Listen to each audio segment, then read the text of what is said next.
So many people in the medical profession are quick to assume that they are the expert, when in reality, a lot of times patients are experts in their own diseases. We in medical school get only a handful of time to learn the entire world of medicine. That means that some conditions we get one lecture on in all of med school, while our patients, they've been living with that condition their entire lifetime. They are an expert in their own conditions.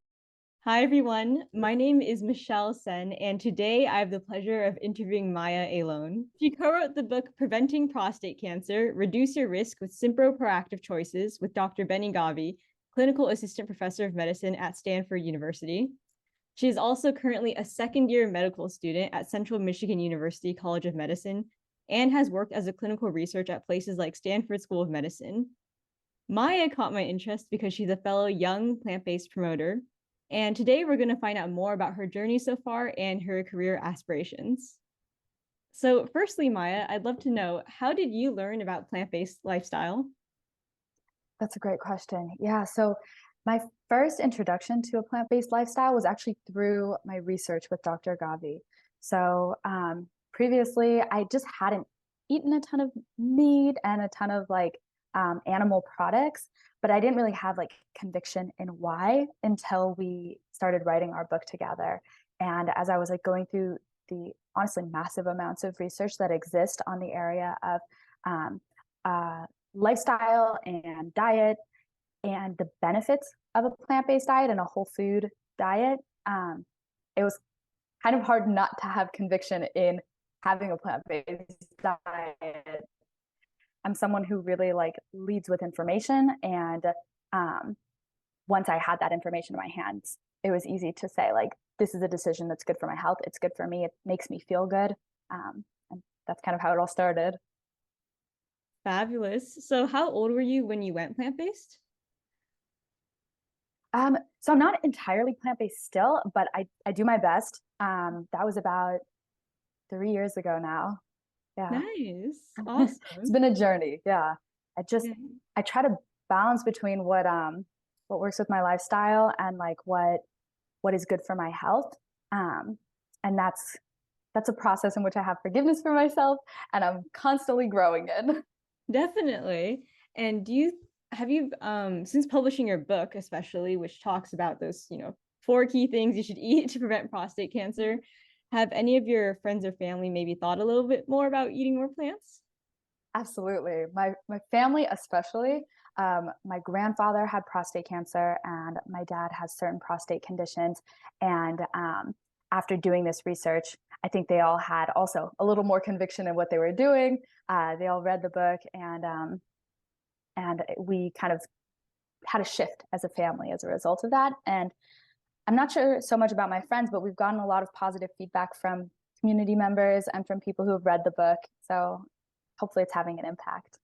Nice. Is there a particular story that was especially moving, like somebody telling you the book really changed their life? Yeah, I actually just got an email last week. Someone who reached out of gratitude. She titled her email gratitude, and it was so touching. I know, right? It was so touching just to see how this was almost a passion project for myself and for Dr. Gavi, just because we had both seen the impact of prostate cancer on people's lives, and how prevalent it is in the US. And so we did this project partially because it was important to us, but to see that having an impact on other people's lives is huge. It's impactful. Absolutely. And right now, you're a second-year medical student. Do you know if you want to specialize down the line in anything? Yeah, so I'm actually interested in pediatric care, so children, working with children, mostly because my focus is on prevention, and the prostate cancer research had a big part in that, because a lot of prevention is the idea that we stop diseases before they have the chance to develop, and that can improve the quality of lives of people and improve the healthcare system in general. So a lot of the leading causes of death in the US, heart disease, stroke, diabetes, cancer, a lot of these are very impacted by lifestyle. So if we can teach people healthy habits early in life, they are less likely to develop disease over the course of their lifetime. Definitely. Yeah. And in the field of medicine, we often hear the criticism that nutrition isn't really taught in schools and that doctor appointments are so short, there's not enough time to educate people on nutrition. So, Right. as a pediatrician, how do you think you would combat this? Yeah, no, that's a great point, and that's a criticism that I've had myself. I've had my peers have had, and it's something that as a profession we're working on improving because it is so important. Health starts in the kitchen. It starts in the gym, and we know that, and we need to act on that, and we need to be informing our patients about that. So it's really important for me personally to prioritize that, but I also see it as a generational shift. It is a discussion that we have, even if it's just amongst students, but we also have it in the classroom. So there is a shift towards lifestyle medicine, not just disease and treatment. That is really encouraging to hear. Yeah. Oh my gosh. Because back at Stanford, Dr. Michael Klaper, I'm not sure if you're aware of him, but he's a plant-based doctor. And he has this whole initiative called Moving Medicine Forward, which is about helping educate the next generation of physicians to go more plant-based. So I had worked really hard to try to get him as a speaker on the campus and talk to the Stanford School of Medicine, because I believe so strongly that, as you say, it starts with prevention, and we can't prevent anything if people aren't educated. Absolutely. Yeah, that's spot on. I think that every med school should have someone speaking on that. And I know that it is actually a required part of med school curriculums. So the people that like legislate what is required for a standard medical school curriculum do require a certain number of hours be taught in nutrition. But I think it would be really helpful to have a specialist coming in who focuses on nutrition and medicine, as opposed to just maybe like your biochem professor coming in for that topic as well. Definitely. And now that your book on prostate cancer is done, are there any future collaborations with Dr. Gavi? So Dr. Gavi and I actually, we started writing a book on breast cancer and lifestyle as well. It's kind of a work in progress. It hasn't totally picked up yet, but we're in the beginning stages of it.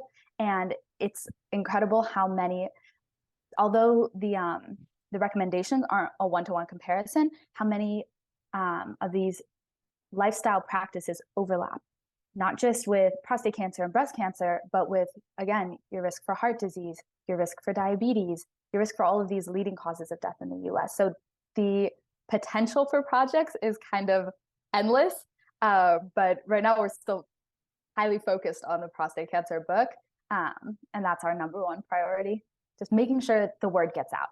Absolutely. And I know you're already a super busy medical student, plus you're already working on another book project. Is there anything else on your plate right now?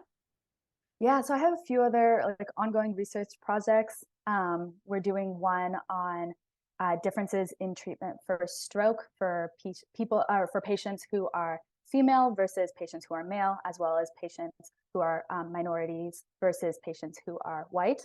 So that's a project that we're presenting, or me and a few other medical students are presenting soon. And then I also have a project ongoing in pediatric oncology, which has been taking up some time and attention. Oh, can you describe more about that? Just because I feel like if you want to be a pediatrician, pediatrics is probably your passion.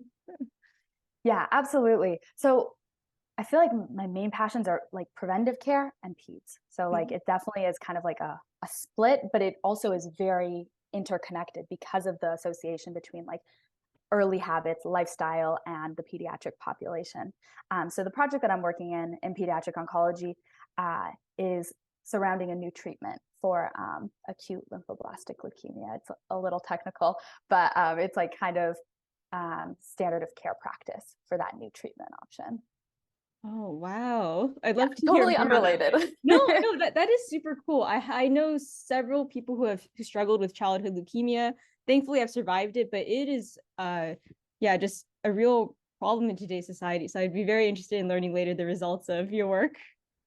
Yeah, it is devastating. It is devastating. It has a huge impact. And this newer treatment, it's called CAR T therapy, if maybe you've heard of it.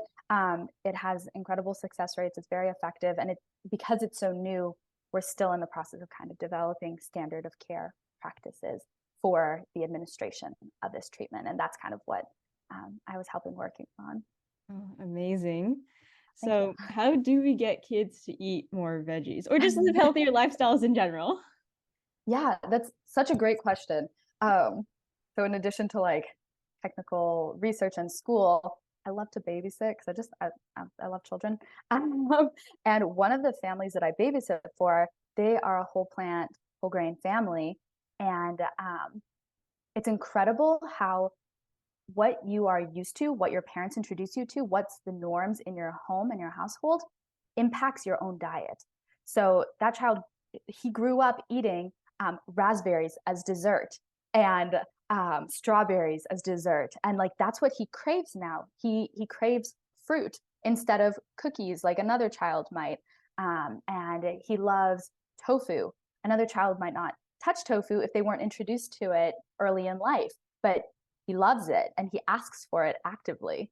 So it really is about your like family practices, the dynamics in the home, what you're introduced to early on, what your parents do, that can really change a child's outlook. Interesting. So does that mean that influencing a kid's choices starts with educating their parents? Yeah, that's a great place to start. It definitely it involves a whole family. You can't change a child's diet without educating the family. And most of all, like, and this goes back to the prostate cancer book, I feel that my goal and Dr. Gavi's goal was kind of aligned in that we don't want to convince anyone to do anything. We don't want to tell people this is what you should be doing. We want to let data speak for itself. There is so much research in this area and so much strong data that tells a very clear story. And when you make a decision that is informed, you have more conviction in it and you're more likely to stick with it. So reading through the book and seeing that, you know, there is such a narrative and strong association between a healthy diet and a healthy lifestyle and reducing your risk for many of the leading causes of death in the US, including prostate cancer, hopefully that data will speak for itself and people will take action. That is beautiful. I know you went over 100 studies to make that book, and it is truly so comprehensive. I really like that one study which showed that just 1 hour of exercise per day, just 1 hour, reduces prostate cancer. 1 hour. That is, wow. And there's probably similar effects. Yeah, there's probably similar effects for other cancers too. Yeah, I'm sure. So yeah, we read actually closer to like 300 or 400 articles to distill down to the highest quality articles, the ones with like that were published in the most reputable journals that were most recent. And that particular study is my favorite to talk about because if 1 hour can reduce or like help your body fight prostate cancer so significantly, what could 2 hours of exercise do? What could 3? What could a week? It really it gives confidence to starting small and doing what you can with the life that you have. That's like kind of going back to what I was saying before about like I'm trying to be plant strong and I you know try that as much as I can, but I also have to be realistic with my schedule and I have to be forgiving when I can't stick to the standards that I set for myself. It is such a process of 2 steps forward, 1 step back, and as long as you're moving in the right direction, I think you're this 1 hour study, you're doing something you can to help your body. Exactly. And do you plan right now? I know you've been going around giving amazing podcast interviews. Do you plan to do any more online outreach to spread this message of look at what things like 1 hour of exercise can do for you? Right. Yeah. So we are going to continue doing podcasts throughout this year, hopefully beyond, and giving presentations at conferences and such. And I've been presenting at my school as well, whenever I can, just to get the word out. At this point, it's so important to us that people hear the message of our work, just because it is so powerful and it has the potential to help a lot of people. Absolutely. In terms of exercise, do you have your own routine? Yeah. So I'm a medical student, as you said before, so I have a pretty busy schedule and a lot of my day is spent studying. So it's really important for like my mental health to have a consistent routine where I can exercise. I love yoga. That's like my go-to. And in my room, I have like a huge window. So I like to do morning yoga and just like watch the sunrise and bring in my day that way. That's lovely. Yeah, and thank you. What inspired you to go to medicine in the first place? That's a good question. Yeah. So I didn't initially think I was going to go into medicine. I knew I wanted to work with children. And then as I was going through high school and college, I just fell in love with the human body and like all the incredible ways that it works, but also all the incredible ways that it can break. And the human body is so intricate. There's so many details to how normal function happens every day, and how the interactions between the food we take into our bodies and our environment, how that impacts health. And as soon as I kind of got more into that, like science and STEM technical side of things, I was so old. I knew I needed to go into healthcare. That's lovely. Thank you. And I'd love to hear, who are your inspirations in life? The people who are most, maybe like 3 people who are the most influential to you, and what have they taught you? That's an amazing question. I have to put my mom up there. She's definitely one of the most incredible people I've ever had the pleasure of having in my life. She's so resilient. She's actually a child development specialist. She's worked in early childhood care for most of her life, and she is probably the person who instilled in me like to have such a love for children and for teaching. Like there's so much overlap between education and medicine, and being able to communicate not only with your patients but with their families and like have that multi-level communication skills. So she's definitely my number one inspiration. Other than her, Dr. Gavi is a huge inspiration. Working with him has been one of the greatest pleasures of my life. He's so intelligent and so motivated, and the way that he views the world, I think, is very admirable.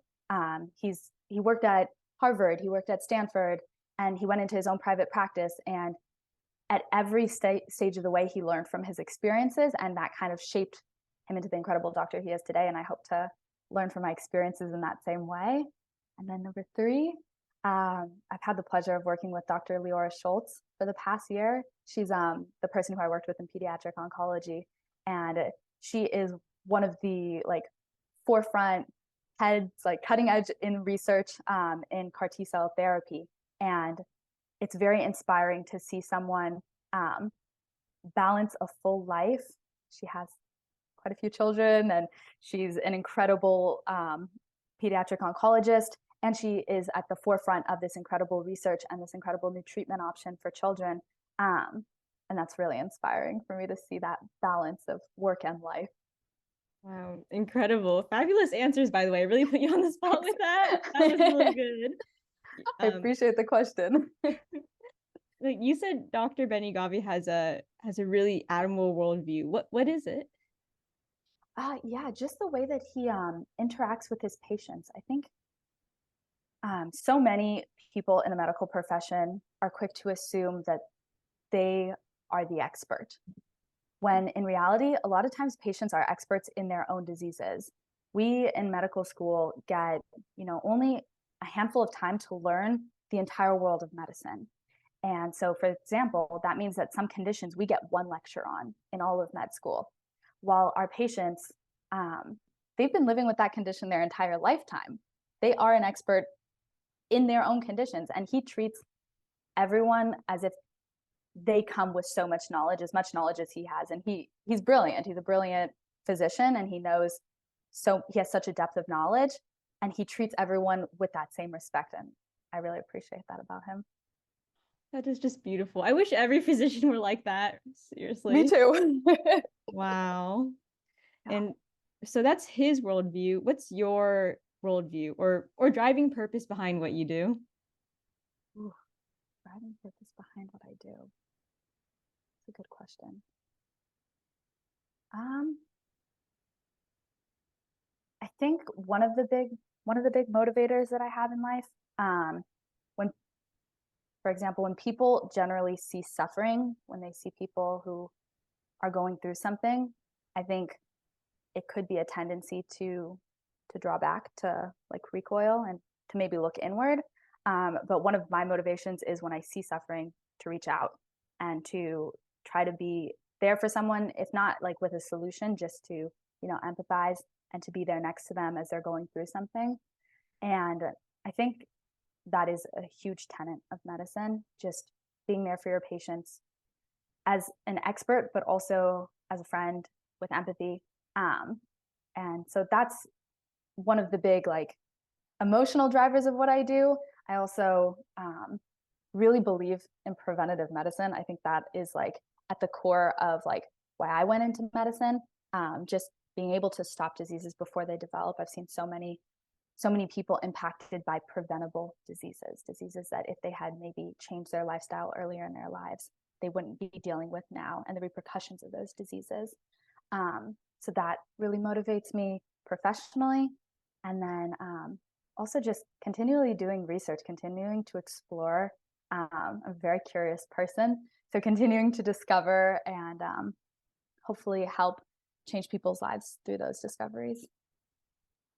Beautifully put. You're so eloquent. I love it. Thank you. I appreciate that.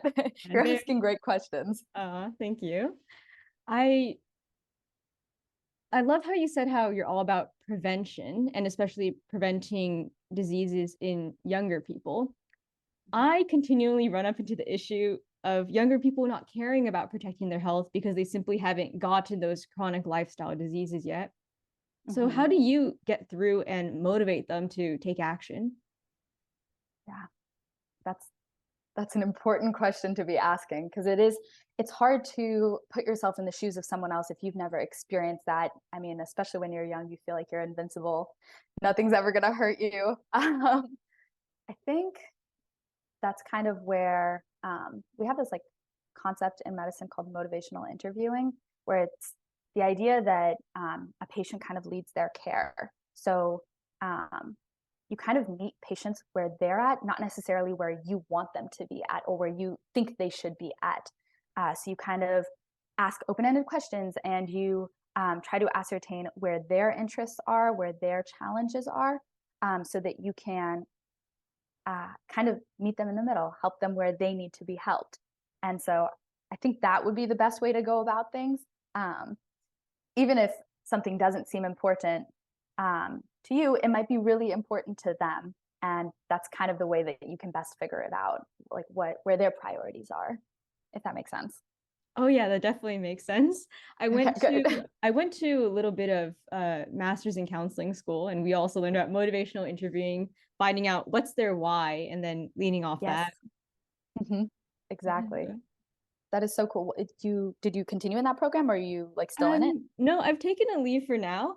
Actually, one of my problems is you're talking about how when you see suffering, you lean into it and you reach out. That is something I actually struggle a lot with personally. I have a really hard time seeing suffering and not letting it really affect me like the rest of the day, or seeing trauma and not getting some sort of backlash due to it. Have you always had the personality which is resilient to internalizing someone else's suffering? No, that's a developed skill. It's hard to not internalize things, and I think that's probably one of the like leading causes of burnout in physicians. Just seeing your patient suffering and not letting that, impact you. And like, it's a balance, because you want to be there with them in their suffering and you want to support them, but you also can't let it take over your life, or you would only just be that suffering. So it's a constant process of learning and trying to become better at it. You probably hear this a lot, but you're very incredibly mature for your age. Thank you. I've been hearing that since I was like 10. Oh my God. Oh, yes. You're just born with wisdom. Oh, yeah. I attribute it to reading. I read a lot, so that definitely helps. I'm a huge reader too. What's your favorite stuff to read? I'm guessing science books, medical literature. That's a big part of it. I like to stay up to date in like the area of medicine, but I also am like a huge fan of fantasy. I think that's kind of like one of my like ways of escaping, like, sometimes there is suffering in our world, sometimes there is challenges we deal with, but when we have that kind of escape, it really makes life easier. So I'm a big fan of like Game of Thrones and Lord of the Rings, and big nerd. I relate so much. I haven't watched the TV series at all. I've only read the books of Lord of the Rings, Game of Thrones, everything. Love it. I get that. Yeah, sometimes the worlds that you create in your head can outshine any world that they can create on a screen. So I get that. Yeah. Do you have a writing hobby as well, since a lot of readers of fantasy love to write fantasy? I don't write as much, but I do like drawing. So that's another Really? hobby Oh of my mine. gosh, Yeah. I'm amazing. not nearly as good as you. I've Yeah. looked at your portfolio a little, very impressive, but I just, doodle for fun. Oh, that's lovely. If you weren't trying to be a pediatrician, what would you be doing? I'd probably be a teacher. Yeah. Just it would Oh, give me the opportunity to work with kids and still have that impact of like going through that education and prevention. So just from what I've seen with my mom, I know how much she loves the teaching profession. And if I wasn't in medicine, I'd probably go down that route. wonderful. And as a person in medicine, MD, you'd be a teacher anyway. You're teaching patients daily, so Exactly. perfect Yeah. career for you. There's a lot of overlap. Yeah. Yeah. If you could go back to your childhood self and give them one piece of advice, what would you say? Ooh, that's a good question. Hmm, that's a great question. I think probably would tell myself to like embrace the things that make me different. Like now I'm so proud to be a nerd. Like that that is so important and it's something that like it it's part of like who I am as a person. Like the fact that I love to learn and that I'm always curious and that I'm always like looking into why things happen, not just accepting that they happen. When I was younger, I probably would be a little bit more like shy about that or embarrassed that I was so into science and into nerdy things like that. But like what is unique about you makes you special and it makes you it gives you a leg up in life and yeah, to embrace that basically. I feel that so much. My whole life, I just had my nose in books. In fact, in high school, middle school graduation, I literally brought the book Dance with Dragons from Game of Thrones to read while I was bored. That That's was me. amazing. That was me. But I I love love how that. you found the confidence to embrace who you really are, which is just such an intelligent, inquisitive soul, and with such a great love for learning. That is just magical to witness. I'm so glad that you found the confidence to just be yourself. I appreciate that. Yeah, it's a journey. I mean, I think we all have those insecurities that are within us, but as soon as we embrace those, we become stronger as people. Yeah. Thank you. Oh, you're very welcome. On the nerdy side of things, is there one thing that you can't stop nerding out about that nobody else seems to pick up on yet? Like nobody else realizes how cool this subject is. For example, maybe it could be pediatric oncology. hmm Yeah, actually, the topic of oncology in general really fascinates me. But more than the topic of oncology, just the function of the human body, Mhm. the fact that we have, tens of billions of cells functioning perfectly every second of every day. The like symphony of that is just incredible. The fact that, we rarely see our cells breaking down and becoming pathological, pathogenic, is something I've been geeking out about since like high school when I like read One Renegade Cell.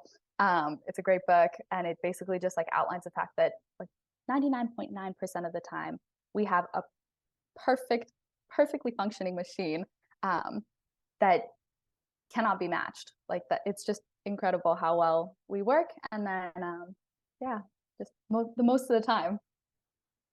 Yeah, it's really interesting how cancer. Tell me if this is wrong, but I've heard that we have cancer cells in our body all the time. It's just that through the process of autophagy, we just are always out of purging them before they actually develop into full blown cancer metastasize. Is that correct? Right. Yeah. So the idea is that like we have so many proofreading systems in place and checkpoints in place that our body is able to, even if there is a renegade cell, even if there's a defective cell, we're able to neutralize it before it becomes a problem in the vast majority of cases. Hmm. And would you say between, say, diet, sleep, and exercise, is there a particular thing out of those three that is the most impactful in terms of reducing our risk of disease? Ooh, that's a good question. I feel like that's like asking like of a band, do you like if you could choose the guitarist, the pianist, or the lead singer, what would you choose? Like you need all three to like have the perfect symphony and to get like the best results. So it is hard to choose just one, I think. it is a combination. A combination. That makes perfect sense. And that's exactly why lifestyle is what we call the field of lifestyle, because it's everything. It's your diet, sleep, your Exactly. exercise, your community support, your mental health, everything. Yeah, exactly. It works together, and alone each is powerful, but together they're far more impactful. Definitely. All right. Well, I know you are a busy medical student, so I don't want to take up too much of your time. Was there anything I didn't ask about that you'd like to share? Hmm. Um, yeah. So I think at the heart of the book that Dr. Gavi and I wrote, like we kind of talked about some of the main themes, letting data speak for itself. But I think it's also important that we like constantly question the things around us and constantly try to like look further into why things are the way they are. It's possible that an adult male might not have their physician bring up prostate cancer in conversation, but just because that conversation is not brought up, it doesn't mean it's not important. And I just want to empower people to like educate themselves and to look into their health, because health is so important, and lifestyle is such an important factor of that, or part of that. So I just want to encourage people to continue asking why and continuing questioning things. And if you have the chance, read the book. Absolutely. Everyone, I encourage that you get the book. It is fabulous, so well researched, so well put together. And Maya, if people want to reach out to you, how can they contact you? Yeah, I'd be happy to provide my email address if anyone wants to reach out with questions. I also have additional studies that I would be happy to share, so please feel free. Absolutely. I'll put that all in the video description. Awesome. Well, thank you so much, Maya. It has been such a pleasure connecting with you today, learning about your motivations, your aspirations. You're truly a shining light in this field. I know you're just going to do amazing things. So thank you for all you do and to just devoting your career to helping people become their best selves. Thank you so much. Thank you for having me, Michelle. You're welcome. Bye.